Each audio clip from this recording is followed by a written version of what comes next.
Hello everybody, welcome to the Empressive channel. The rap legend Nas came for Doja Cat for no reason at all in his new song. Now, Nas released a song called Ultra Black, which is a lead single from his upcoming album, King's Disease. And in his lyrics, Nas said, "We going ultra black, unapologetically black, the opposite of Doja Cat, Michael Blackston black." Now, I'll be honest, I didn't like the fact that Nas took a dig at Doja like that, even though I know he probably did it on purpose for a little bit of humor and shock value to get people talking. And also, it's Nas being Nas. He's a rap legend, so who's gonna check him about his lyrics? Nobody. But at the same time, I thought it was a little unnecessary for him to take a random dig at Doja Cat. I know some people aren't really feeling Doja right now, ever since she was exposed on Twitter a few months back. For those who don't know the backstory, there were some weird videos of her being self-deprecating and using the N-word in front of white men on Tiny Chat, and people on Twitter created this narrative that these men she was interacting with were white supremacists. But Doja later on debunked that rumor. Also, she was accused of mocking Sandra Bland's death in her song Didn't Do Nothing, and she went on record and denied that. But that song is in zero ways, in no way connected to police brutality or Sandra Bland. And to see something like that, to see a song, my song that I made, connected to an innocent black woman's death, is one of the most awful rumors that I've ever encountered. Also, Doja was accused of being a self-hater because she was making fun of her kinky hair. But she said some things about her features that made people believe that she didn't like her black side. Now, Doja did go on Instagram Live and she addressed all the accusations and rumors, and she also apologized. She gave a lengthy apology, but she wasn't really able to bounce back from the backlash, and she lost a lot of support from the black community. Until this day, she still is getting picked on, and I honestly don't think it's necessary at this point, because if people are not going to call out these other colorist and anti-black rappers, there is no point in calling out Doja. At least Doja apologized. Most of these rappers don't even do that. Lil Wayne has never apologized for the colorist lyrics in his song. Kodak Black has never apologized for his colorist anti-black statements either. Black people, my complexion, we too gutter. Light-skinned women, they most sensitive, you know? There's some dark-skinned women out here sensitive. No, they too tough. They too tough. Light-skinned women, we could break them down more easy, you know what I'm saying? Also, the late rapper XXX wasn't called out for posting this tweet, "Death to dark skins." Roddy Ricch posted a tweet quoting Kodak Black saying, "Wear them yellow bones, don't want no black B, I'm already black, don't need no black B." Also, Cardi B has called dark-skinned black women burnt roaches and referred to black people and black babies as monkeys, and no one calls her out on that either. No one has called out Tekashi 6ix9ine for constantly using the N-word even though he's not black. No one has called out some of these rappers who abuse women and are violent towards other people. Nas could have called all of them out, but no. He decided to call out Doja of all people. And I guess he did it because she's an easy target. But I don't think it's necessary for Nas to pick on Doja if he's not going to keep the same energy for other problematic rappers. And I also think it's odd that Nas would say that he's unapologetically black, unlike Doja, yet turn around and praise people like Iggy Azalea, who used the N-word and referred to herself as a runaway slave master, and give white women like Gwyneth Paltrow the pass to say the N-word, and also allegedly abuse his black ex-wife Khalees. Now, if he was a true unapologetic black man who loves his people, he wouldn't do that. So I don't get the shade towards Doja, and to be honest, I low-key think it really has something to do with her dating preferences. Doja is a biracial woman who entertains white men, and some black men, not all, but some, don't like her because of that. So I think this might be an underlying reason why Doja is getting more backlash than usual. And I don't think it's fair that Nas is giving people more of a reason to clown her. And this is not to say that people shouldn't be mad at what she said, because I didn't agree with what Doja said either. I called Doja out too, but she did apologize on camera. So after she apologized, I left her alone. And since then, she has been minding her own business. So I think people like Nas should leave her alone. If he's not going to call out other rappers, then he shouldn't single her out either. Anyway, I want to move on and talk about the City Girls. Young Miami and JT from the City Girls recently did an interview with the Shade Room, and they revealed that they want to work with Nicki Minaj. We want to work with Nicki Minaj, because we feel like that's the only female artist we haven't worked with yet, because we have been working with female artists, so we feel like it's only right to work with Nicki Minaj.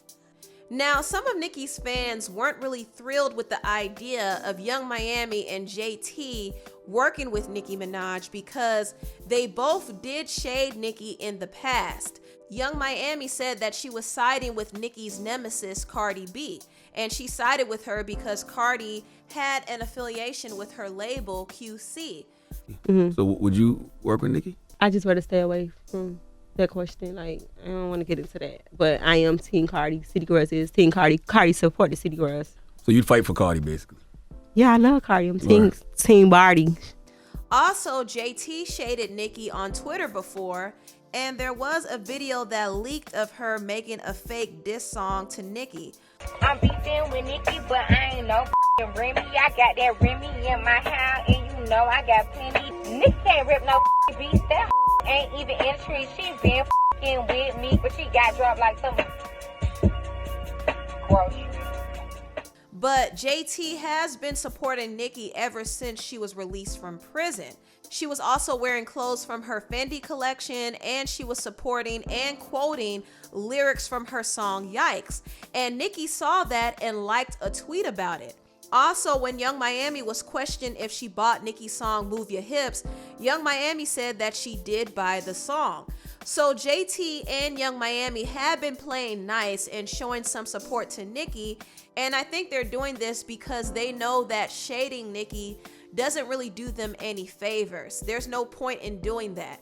It's actually better for them to support Nicki, because one thing about Nicki's fans is they're very supportive and they support anybody who supports Nicki. And I think the City Girls need that type of support right now because they have been losing some steam. This was the year for them to really reclaim their spot, because last year they had some successful hits, but JT was locked up and Young Miami got pregnant, so things slowed down for them. And also Megan Thee Stallion came through and overshadowed their City Girl movement with her Hot Girl Summer movement. So the City Girls have been lagging behind, and they were ready to bounce back this year, but their album City on Lock got leaked, and the album didn't sell well in the first week because they didn't have a proper rollout. Also, Young Miami was dealing with the tragic loss of her child's father, so she wasn't emotionally prepared to promote their project. And on top of that, the pandemic slowed things down for them too. So things didn't go as planned, and I think the City Girls really need some extra support. So it doesn't surprise me that they would want to do a song with Nicki, because a Nicki co-sign would really help them. Now, there are some Cardi fans who feel like the City Girls are trying to switch sides by trying to work with Nicki. And I think this whole switching sides narrative started when the City Girls did not promote Megan and Cardi's song WAP. When WAP dropped, one Cardi fan said, "City Girls are real quiet." And JT said, "What is there to talk about?" When she tweeted this, some people thought that she was throwing shade at Cardi and Megan, and JT responded and said, "I show Megan love all the time. This is not about Megan. I don't have to jump and post stuff. Y'all didn't even let me learn the song to make a video. Just jumping down people's throat. Get out of my mentions." Young Miami also responded to the backlash and said, people always down the city girls' throat about support, but they ain't support us when we drop. Y'all always doing that, but never asking why we ain't getting supported. Stop doing that. That's lame. One Cardi fan checked Young Miami and said, girl, shut up. Cardi even supported y'all when JT was in jail. And Young Miami clapped back and said, I openly supported Cardi plenty of times, but what y'all not finna do is bully a girl. Next. So Young Miami and JT were getting a little defensive because Cardi's fans and some of Megan's fans were picking on them for not promoting WAP. So some of these fans thought that the city girls were hating on Cardi and Megan. And obviously that wasn't the case at all. JT has always supported Megan and Megan has always supported her. Young Miami and Megan recently followed each other and they had a cute exchange on Instagram. Also, the city girl supports Cardi and Cardi supports them and promotes their music. So as far as I know, there is no personal beef there.